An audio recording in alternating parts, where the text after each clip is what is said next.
সকালবেলায় ঘুম থেকে উঠেই দেখি গাছে কি সুন্দর ফুল ফুটেছে। আর এই ফুলটার নামটা কি আমাকে একটু কমেন্টে জানিও তো। এরপর বানিয়ে নিচ্ছিলাম বাড়ির সবার জন্য লিকার চা। আসলে আমার দিদু না দুধ চা একদম পছন্দ করে না, মানে বলে যে শরীরের ক্ষতি করে, কোনো কিছুই খাবে না। আর দিদুনের ভয়তে আমি না দুধ চা করি না, লিকার চাই খাই। তারপরে মা না এখানে গোলা রুটি করছিল, তারপর আমি গোলা রুটি খেয়ে বেরিয়ে গেছিলাম আর কি পড়াতে। তারপরে আর কি বাড়ি এসেছিলাম, দেখি দুপুরের দিকে না ঝড় শুরু হয়েছিল। আর সবাই আম কুড়াচ্ছিল আর আমিও চলে গেছিলাম আম কুড়ানোর জন্য। বাজার দিয়ে তো আম কিনে খাই, তবে এইভাবে আম কুড়ানোর মজাই না আলাদা। মানে আমরা যারা গ্রামে থাকি এই মজাটা আর কি ভীষণভাবে নিই। আমার তো খুব ভালো লাগে। এখানে দেখো স্লিপ কেটে পড়ে যাচ্ছিলাম, তাও আম কুড়ানো আমার বন্ধ যাবে না।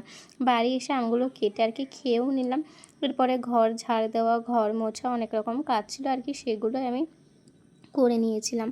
আর রাত্রেবেলায় মা আজকে বানিয়েছিল সুজি, সেটা দিয়েই ডিনার কমপ্লিট করলাম। তো চলো টাটা, দেখা হচ্ছে নেক্সট কোনো ভিডিওতে।